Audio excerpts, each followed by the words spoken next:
ค่ะมาส่งพี่น้องเขาตั้งเซ็กในค่ะเนาะไอ้ก็ไอเสียเขาตั้งเซ็กในค่ะเนาะมันในก็ข้าวที่มีเอ่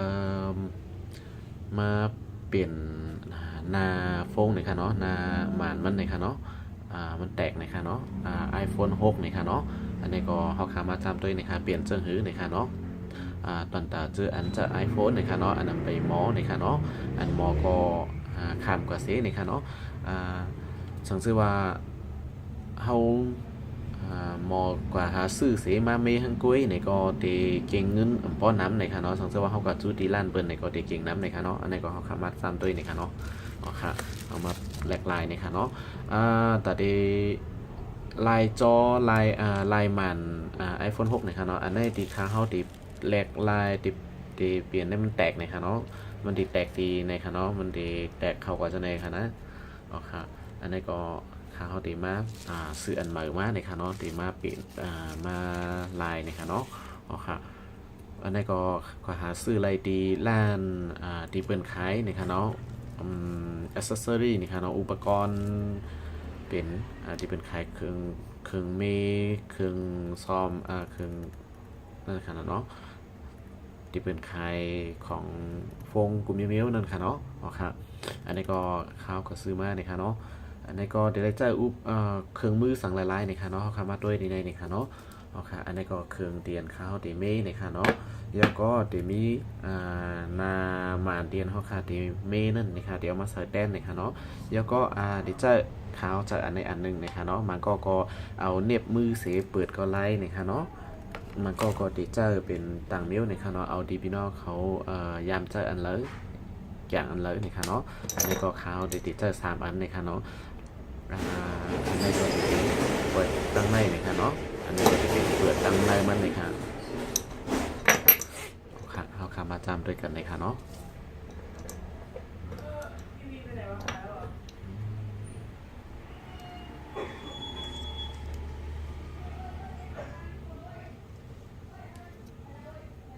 อันนี้ก็เอาน็อตมันนะครับเนาะเอาออก2อันนะครับเนาะอันนี้ใครลาดว่าโปรพี่น้องเขาเอามาดีแล้วนี่ก็เอากองไว้ให้มันเป็นตีเป็นตั้งนะครับเนาะให้กองไว้นะครับเนาะว่าเอาออกมาดีแล้วนะครับเนาะโปรเซอร์เขาค่ะก็เตรียมเฮ็ดให้น็อตอันนี้มันหรือสีมันหรือออกนะครับเนาะอ๋อค่ะอันนี้ก็มี2อันกล้วยนะครับเนาะเอา2อันออกนะครับไปยาวกับขาวเดี๋ยวจะในนะครับเนาะแดงดีหิมในนะครับเนาะเปิดตั้งเตอร์นะครับเนาะผมจะว่าเปิดตั้งหนึ่งก่อนนะครับเนาะว่าเขาคาเปิดตั้งหนึ่งได้ไหนมันจะมีสายแฟสายต่อหมันมันเข้ากับดินเนอร์เครื่องนะครับเนาะเขาคาที่เลยเปิดตั้งเตอร์นะครับเนาะ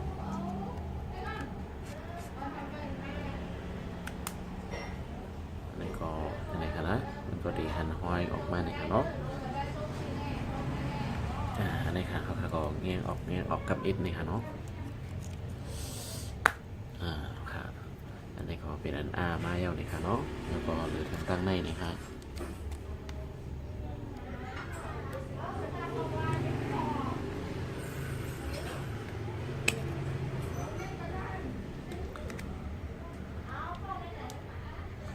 อันในขาวลืมเลยค่ะเนาะพอดีแดงเขาขาดที่เฮ็ดสั่งในก่อนเขาขาดที่เฮ็ดนั่นเลยค่ะเนาะเขาขาดถูกหลีปิดเครื่องมาสิก่อนเลยค่ะเนาะค่ะอันนี้ก็ขาเขาตีปิดเครื่องมันก่อนเลยค่ะเนาะนะคะอันนี้ก็เขาขาเปิดแล้วเดี๋ยวเขาขาก็ยุบออกมาจากไหนค่ะเนาะยุบลอยๆเนี่ยค่ะเนาะอันนี้ก็ที่เป็นที่มีจังไหนเนี่ยค่ะเนาะพวกเปิดออกมาเนี่ยค่ะเนาะเนยนามันที่เป็นจังไหนไว้เนี่ยค่ะเนาะอย่าไปเปิดแห้งค่ะเนาะมันที่มีสายอยู่ที่ในเนี่ยค่ะเนาะสายอันนี้กูมันขาดเนี่ยค่ะเนาะโอเคเดี๋ยวก็มันที่มีน็อตอยู่ตีอันปิกไว้ตีต่อมันใน1 2 3 4 5นะครับเนาะ5อันนะครับเนาะพอเขาก็มาเอาออกเลยค่ะเนาะ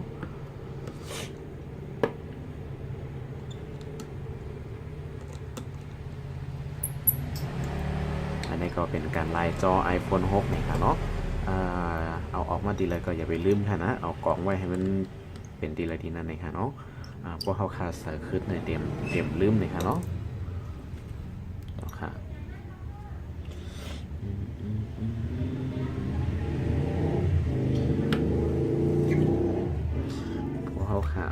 ในก็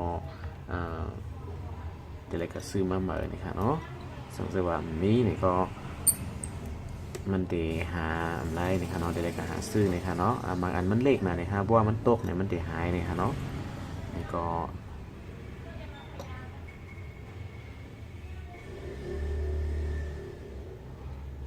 เอาเก็บไว้ที่ลีนี่ค่ะเนาะ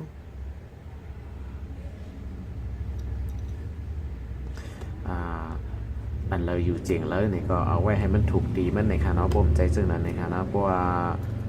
อันนึงยาวอันนึงป๊อดในค่ะเนาะเพราะเขาขาใส่ขึ้นอันแมนตีมันในมันเดเฮ็ดให้เครื่องมันช็อตไรในค่ะเนาะเพราะว่าเขาคันมาเปิดเครื่องในค่ะนะบางทีเพราะว่าเป็นตีอันใส่อันป๊อดเขาซ้ำกว่าใส่อันยาวในมันก็ตีลงกว่าเซกว่าต่ำหญ้าต่างตีในค่ะเนาะเพราะว่ามันยาวกว่าในค่ะว่าเครื่องไฟฟ้าในค่ะเนาะเพราะว่ามันหญ้าเล็กปลายเล็กตีเลยในก็มันก็ตีเฮ็ดให้ไฟมันแรงกว่านะคะเนาะเครื่องมันก็ดีมีการช็อตนะคะเนาะค่ะอันนี้ก็เอาออก4ตัว5ตัวนะคะเนาะแล้วก็เอาในออกมาค่ะนะแล้วก็อันนี้ค่ะนะเอาคาดิเจอร์พลาสติกอันนั้นก็เอาเน็บมือก็ไล่นะคะเนาะก๊อกออกมานะคะเนาะค่ะอันนี้ก็ขาวที่ก๊อกในนะคะเนาะก๊อกร้อยๆนะคะเนาะก็อันนี้ก็ก๊อกนะครับอ๋อค่ะอันนี้ก็ดีมีกันได้ด้วยนะคะเนาะอันนี้เข้าค่าลูกว่ายาอีสังมันนะคะเนาะเพราะว่ามันแล้วนะคะเนาะเอาค่ะก็เอาไว้กำนึงนะคะเนาะแล้วก็ดีในเดมีสังหลายๆนะคะเนาะเอาค่ะ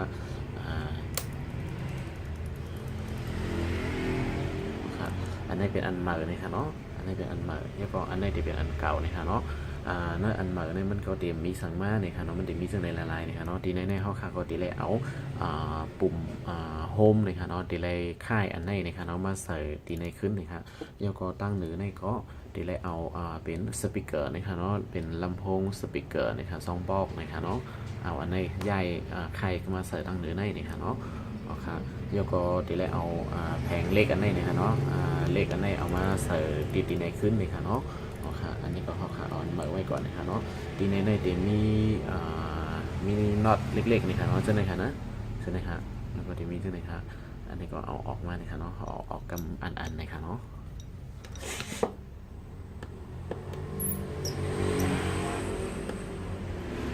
อันนี้ก็ขาวที่ไว้ที่ในนะครับ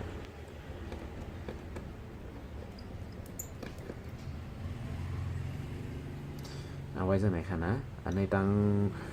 งในก็ตั้งได้ทั้งบนก็ทั้งบนนะครับเนาะเพราะเขาค้าไว้เตรียมลืมนะครับเนาะเอาให้มันเป็นลองเป็นตั้งไว้นะครับเนาะกำเขาคัดที่ลืมนะครับเนาะส่วนไหนนะครับเดี๋ยวก็ดีในมันจะมีซ็อกเก็ตอยู่อันนึงนะครับเนาะดีในนะครับนะเขาคัดอะไรแกะออกนะครับเนาะเป็น iPhone 6นะครับนะนะครับเขาคัดก็เอาอันนี้ออกนะครับเนาะแล้วก็เอาเน็บนั่นก็เอาสังกะไรนะครับแล้วกุยออกมานะครับเนาะแล้วก็อันนี้มันจะเป็นปุ่มโฮมนะครับเนาะอันนี้ออกไว้นะครับอันนี้ก็เป็นอันยาวโตนะครับเนาะตั้งในนะครับเนาะแล้วก็จะมีแทงดีเตอร์ในเล็กๆนะครับเนาะทีในนั้นมันจะติดไว้นะครับเนาะเพราะเขาเอาแผงเล็กในออกมามันจางขาดนะครับเนาะเขาขาก็จะเลยเอาอันนี้ออกก่อนนะครับเนาะอันนี้ครับมันจะมีเงินอ่อนเล็กๆดีนะครับเนาะอันนี้ครับมันจะมีเงินเล็กๆนี่ครับเอาค่ะก็ทีเลยกุยอันนี้มันออกก่อนนะครับเนาะทีไหนครับกลัวมันขาดนะครับเนาะทีไรเอาร้อยๆนะครับเนาะมันจะมีเป็นก่ออย่างติดไว้อยู่ดังเติมมันนะครับเนาะครับแล้วก็เอามาเอาตั้งหรือในออกนะครับเนาะทีไหนครับนะ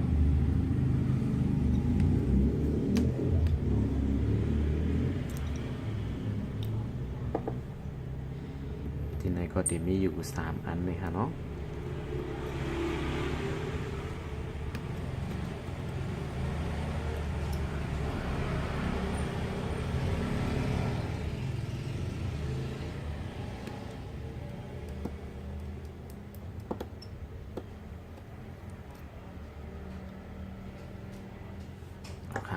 เอาน็อตมันออก3อันนะครับเนาะแล้วก็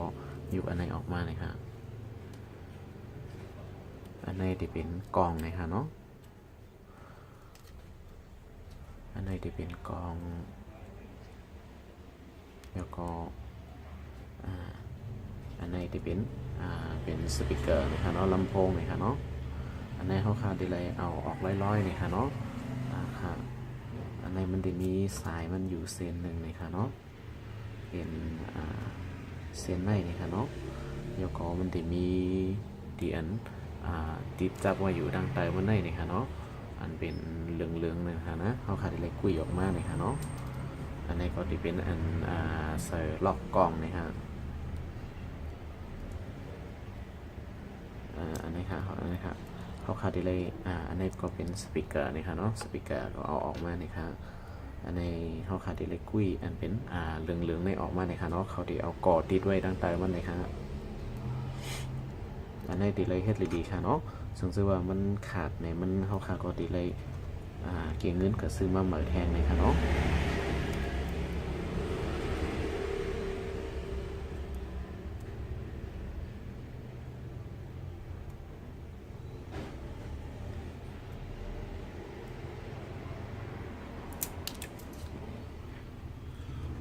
อันนี้ก็ติดปิวลงกว่านี่ค่ะเนาะ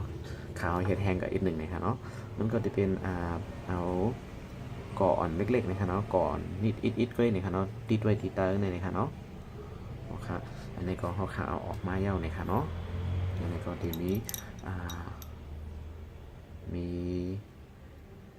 น็อตตีหิมในอีกหนึ่งนะคะเนาะเอาออกมามี4ตัวนะคะเนาะ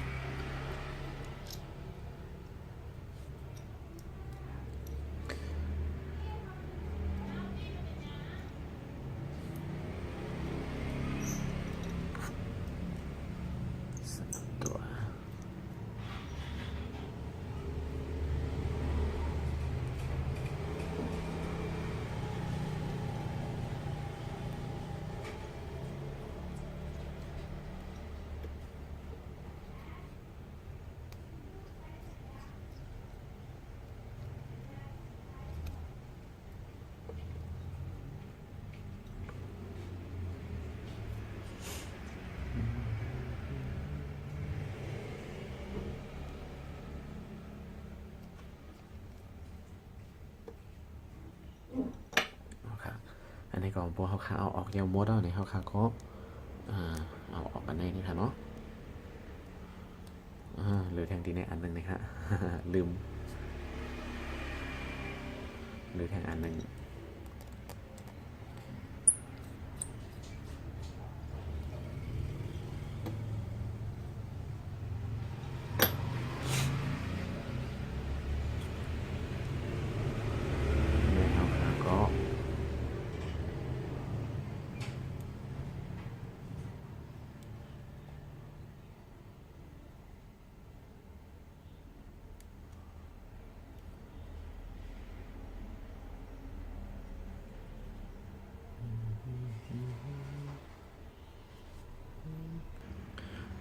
อันนี้ก็เขาก็จะเอาออกมาเนี่ยค่ะเนาะอันนี้ค่ะเขาก็ไล่อันไหนมาคุยเนี่ยค่ะเนาะอันไหนเนี่ยเอามาเนี่ยค่ะนะอันไหนนะมันตีมีมาจอมตีจอมเหมือมันเย้าเนี่ยค่ะเนาะอันไหนมาเอาเนี่ยค่ะเนาะก็แปดตั้ง2 อันเนี่ยค่ะเอาอันไหนมาคุยเนี่ยค่ะเนาะอันนี้ก็เป็นอันเอาออกหมดเย้าเนี่ยค่ะเนาะมีสังแทงเลยค่ะเนาะเขาก็อันไหนเอาออกไปแล้วเนี่ยค่ะแล้วก็เอาอันใหม่มันมาเนี่ยค่ะเนาะ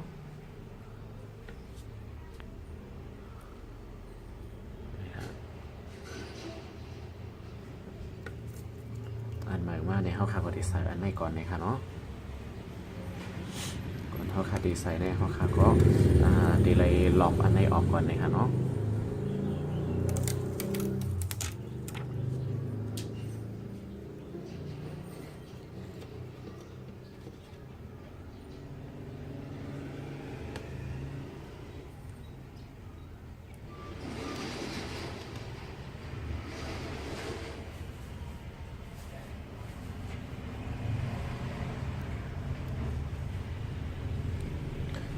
ในเขาก็ดีเลยใส่เข้ากว่าขึ้นที่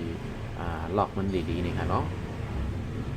อันนี้ค่ะเขาดีเลยเด็กลงกว่าเข้ากันแล้วล็อกในไงค่ะเนาะ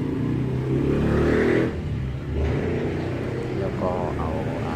น็อตมันใส่ขึ้นที่เก่าหมดๆนี่ค่ะเนาะ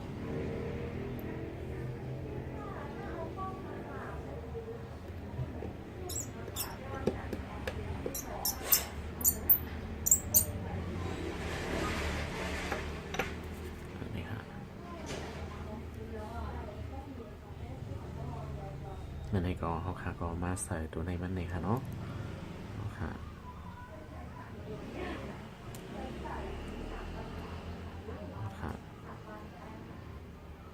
อันนี้ก็ได้เลยขึ้นติ๊กใส่ที่ไหนเนี่ยค่ะเนาะ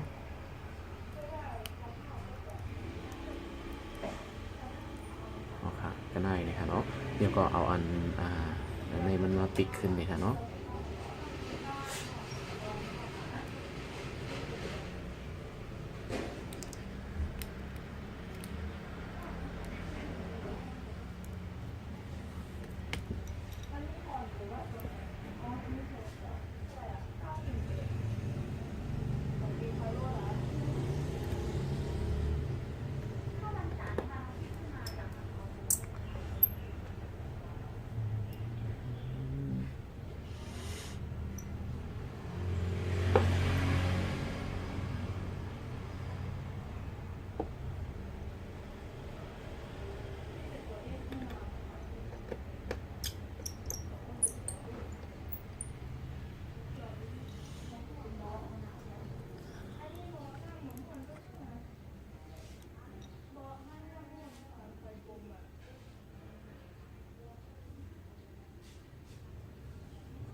ในเขาค่ะก็ได้เลย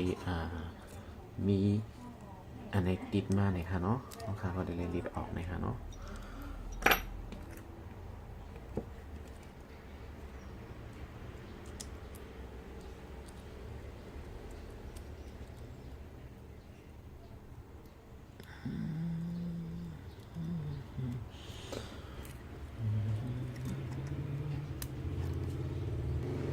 ค่ะอันนี้ก็เขาค่ะก็ได้เลยเอาอันนี้งอออกมาด้านในนี่ค่ะเนาะอันนี้เนี่ยเอาหมดก็ดังตาเลยนี่ค่ะเนาะจะไหนค่ะ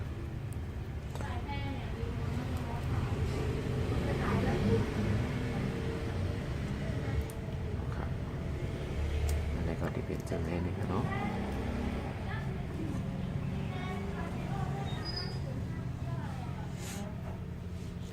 นี่เขาค่ะก็มาใส่อันจอมค้างมันในก่อนเลยค่ะเนาะ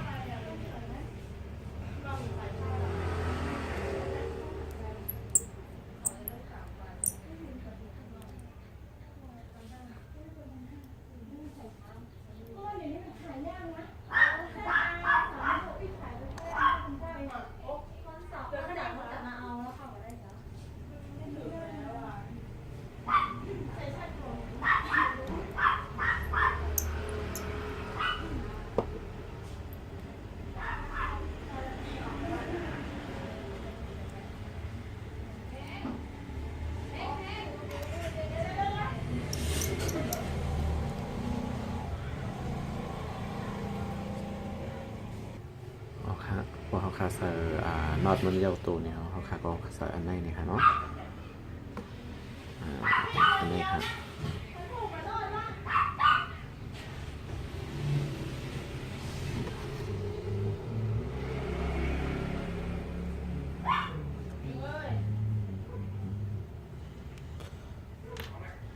อันนี้ค่ะเนาะเขาคาดีเลยเอาอันนี้ออกเลยค่ะเนาะ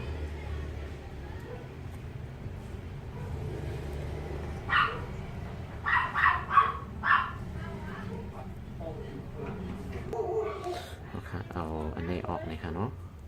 โอเคเลยค่ะนะเดี๋ยวก็เอาอันนี้มาเลยค่ะเนาะ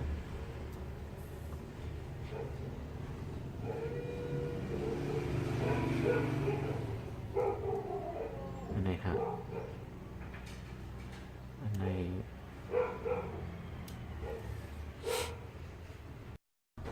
เอาค่ะสังเกตว่าเขาคาใส่ในเอาเนี่ยเขาคาก็มาใส่อันนี้นี่ค่ะเนาะอันนี้ก็ที่เป็น เอาใส่ดีมันจะมีหูเล็กๆในอยู่ในค่ะเนาะเอาใส่กว่าดีเดียนมันเป็นดีในค่ะเนาะมันจะมีต่อของมันอยู่ในค่ะเนาะเอาค่ะก็ใส่เข้ากับดีในนี่ค่ะ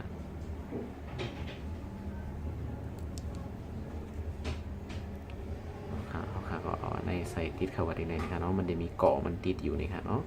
เดี๋ยวก็อันนี้จะเป็นไม้จะเป็นที่สังมันเลยค่ะเนาะอันในมันดีอะไรอยู่ด้านในนี่ค่ะเนาะ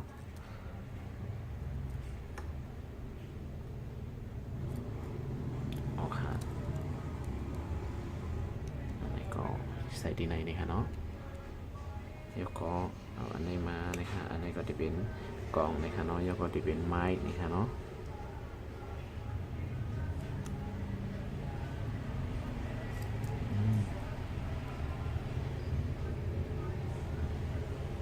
อันนี้ค่ะที่เอาอันนี้ออกก่อนนะคะเนาะเดี๋ยวก็เอาอันนี้ใส่เข้ากับดีหูดีในนะคะเนาะเป็นไม้นี่ค่ะเนาะเดี๋ยวก็เอาอันนี้ค่ะนะอันนี้จะเป็นสปีกเกอร์นี่ค่ะเนาะสปีกเกอร์อันนี้นะคะเขาค่ะก็ที่เอาอันเป็นอันเป็นเหลืองๆนี่นะครับเราตองมันในอยู่ดั้งเนื้อนี่ค่ะเนาะแล้วก็มันจะมีเม็ดอันไหนที่มาจำใส่นี่ค่ะเนาะ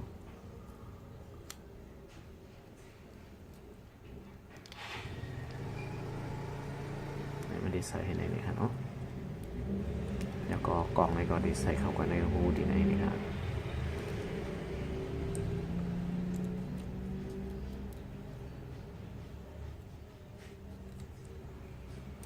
นี่ก็เป็นอันเดียวโตนี่ค่ะเนาะเอาขาก็ใส่กับจังไหนนี่ค่ะแล้วก็เอาดีผ่าห่มมันมาใส่นี่ค่ะเนาะ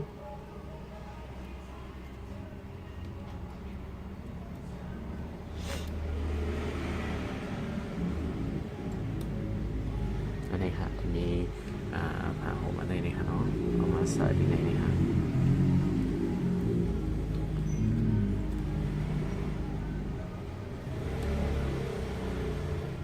เดี๋ยวก็ขึ้นเอาน็อตจะไหนนะคะเนาะดีค่ะเขาไว้กล่องไว้ดีในนะคะเนาะเอาค่ะก็ดีเลยไว้ให้มันถูกนะคะเนาะ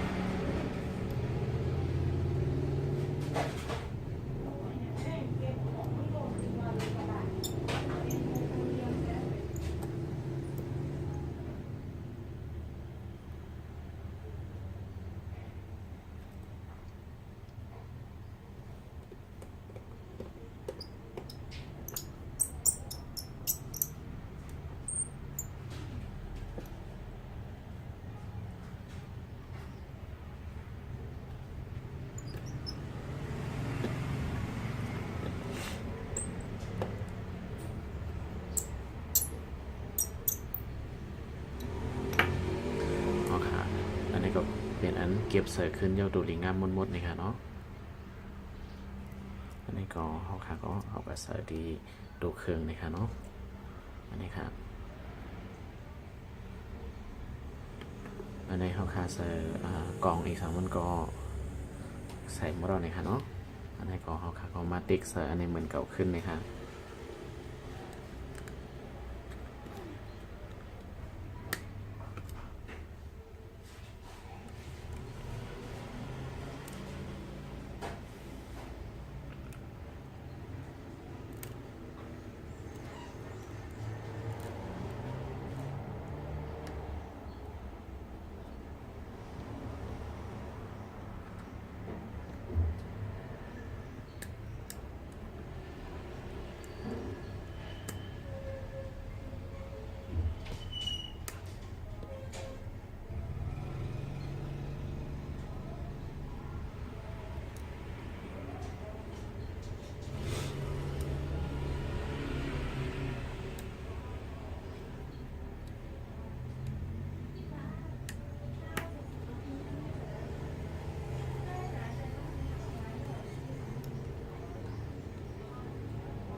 ก็ใส่ขึ้นกว่าเหมือนเดิมเหมือนเก่านี่ค่ะเนาะ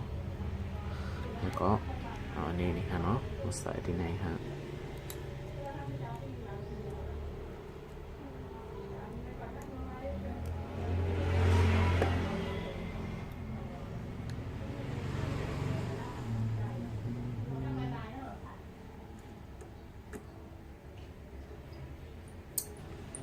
อันนี้ก็ใส่ขึ้นน็อตนี่ค่ะเนาะ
เป็นอันเย้าโตนี่ค่ะเนาะ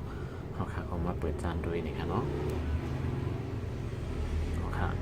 อันนี้ก็เป็นอันเย้าโตลีงามเลยค่ะเนาะ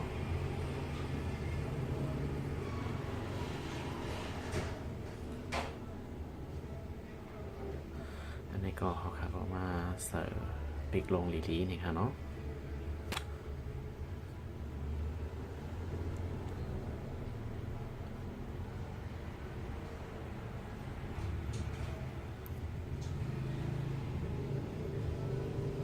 เขาค่ะก็เด็กลงกว่าในนี่ค่ะเนาะว่าเขาค่ะเสิร์ฟสั่งทุกเย้าเนี่ยเขาค่ะก็เด็กลงกว่านี่ค่ะเนาะเด็กเขาซึ่งในค่ะอันนี้เขาอยู่ในก็ติ๊กเข้ากว่านี่ครับเนาะ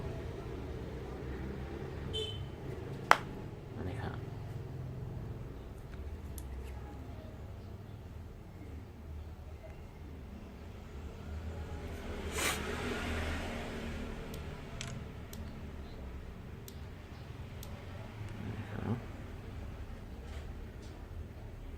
อันนี้ครับ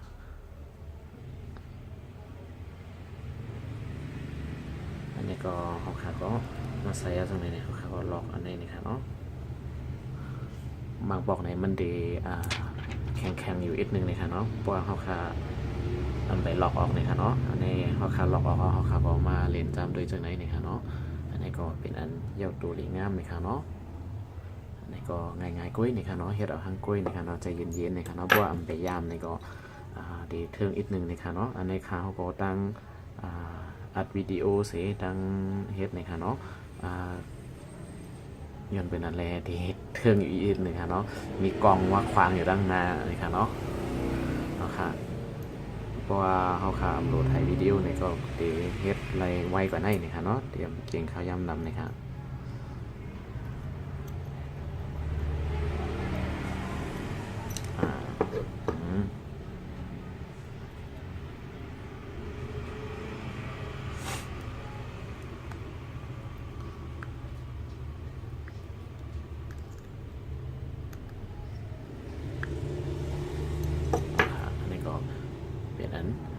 เรียบดูนี่ค่ะเนาะค่ะอันนี้ก็เป็น